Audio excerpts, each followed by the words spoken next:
everybody, and welcome back to G4G Games for Gamers. Today, we're here in Marvel Avengers Alliance, and I'm going to be showing you another High Evolutionary group setup that I used that's had some very good success, hitting highs of 60 and 80k. It's not a 100 to 0 type of group, but it's definitely a group that should give you a cover, a lockbox comic cover, pretty easily. So, we're going to go ahead here and hit one of my allies' maps. It is the Bruiser version, which means he'll switch to a tactician. For this group that I'm using, the best that you could have is the Scrapper version, because the Scrapper will change into a blaster. And that's the best thing for it, and it is a all Hanks on deck team. We're using Pestilence Beast, Pestilence Beast, which is Hank McCoy. We have Hank Pym in Ant-Man, and we have my agent running 3 pieces of the 4 seal set. This gives us Oblivion, Opportunist Pressure Points, and Chaos Shot. It gives us the Memento Mori, which is really not here for anything. It's just here to bump up the Obliv, but, you know, having Death Frost is nice. We don't need to worry about Doom, and we don't even really need to worry about Despair, because they don't heal. Gauntlet Caress is very good, as it will continue to weaken the damage done by the ads, and again, it pumps into Obliv and the Q, so that we can get a heal. Now, you could run the No Mercy if you are a level 300 and do not have a under-level No Mercy, which is what I do. I think my set is down in the 170s. And yes, with the presence of Pestilence Beast, he cannot clear his debuffs, which is brilliant. So, we get some good turn order here, in that I go before he does. So, Army Advance is what we're going to lead with Hank Pym. He has the ISO that adds an additional debuff. And with Pestilence Beast, we'll go ahead and get out the Mask of the Red Death. And there is nothing really to exploit at this point, because he doesn't have any attrition, and he's not going to protect, so I'm going to go with the cheaper stamina of this. By the way, in case you do not know or haven't seen, if you depower the High Evolutionary before he changes roles, you will prevent his role change. So if you... it missed him. Great. The Obliv missed the boss. How wonderful is that? So now he doesn't have the draining debuffs, and I have to wait a long time to get the attrition style debuffs going on, which is fantastic. So we're going to drop the boot, which is going to do a lot of damage to the ads, and less damage to the boss than it should, because of the fact that the Obliv missed. And we can't really use the Jekyll and Hyde, because he has nothing quite yet to exploit over here. So we're just going to hit him with that again for the cheap stamina. We're not really hurting quite yet, and we can't clear debuff, so I'm not going to use that. I'm just going to hit him with the Memento Mori to give us a little bit of something the attrition will go ahead and exploit.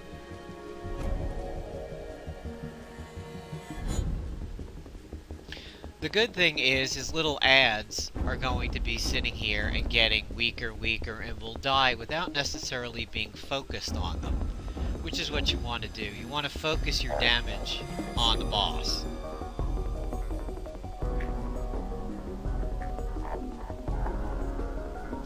Alright, so we're going to go ahead and hit the boss with his Goliath Punch, which will cause a fumbling. That means we get to counterattack him when he attacks. Now we're going to go ahead and hit him with the Exploit Attrition. And I hate,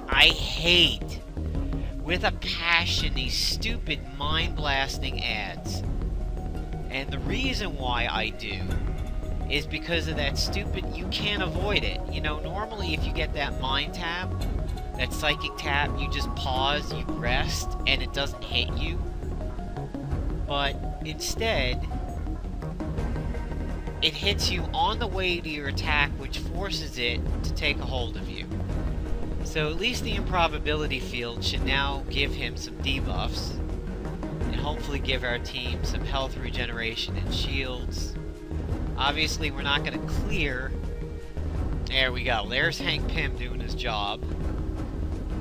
Pesty getting a little bit of a heal and a free attack. This is why this team works out really, really well. He can't clear his debuffs, and the team is really set to exploit them. So, let's take a look at his debuffs. Alright, we could use Army Advance again, because they're about ready to expire. That takes out his ad. We'll go ahead and get another stack of contagion out.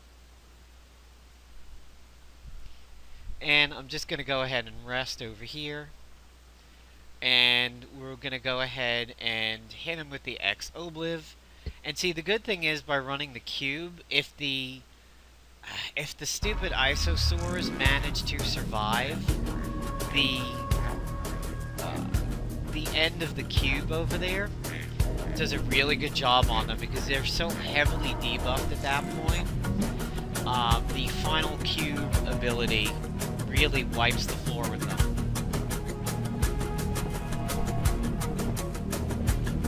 Alright, so we're going to go ahead and drop the boot again. You can see that's pretty big damage. And he's run away.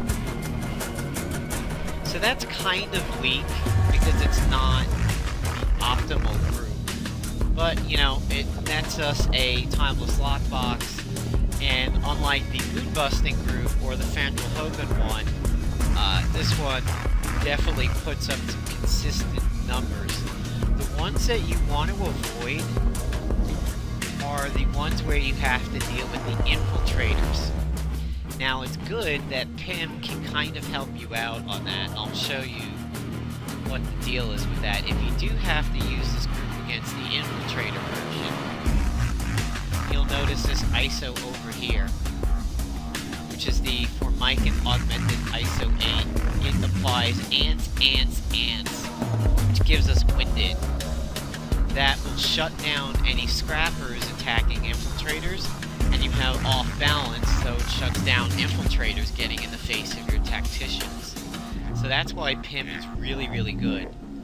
But the way the group works is you're putting out a lot of opportunity debuffs by Pym and your X-Obliv. Bug squashing hits the entire team. So you want to use this after Army Advance and after X-Obliv. That's when you want to use this. And then you want to get Goliath Punch out on the boss as quickly as possible. The staggered should help the evasion, and fumbling means you get free attacks on him. Over here with Pestilence Beast, you're pretty much going to want to hit Mask of the Red Death to get the contagion out. And after the X-Obliv goes out, you want to use the Jekyll and Hyde a lot, because this exploits attrition. So any of the dot-based debuffs that go out, you know, you're bleeding, you're burning, you're dark void, chilled, like from the Memento Mori, those things are what you want to use. And over here on the agent, the X-Obliv, the Memento Mori, and the Gauntlet Caress. The Gauntlet Caress helps you live by lowering the incoming damage. Memento Mori is not really here to do much other than give you a Death Frost when you need it, and bump up the X-Obliv, and the cube lets you live a little bit.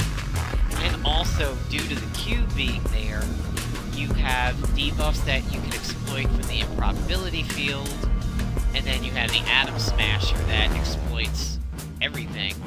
And if you need it, the Light Fantastic sets you up with a heal. What can you do if you don't have the 4 seal set? Well, one of the things that you can do is use the Chaos Shot SMG.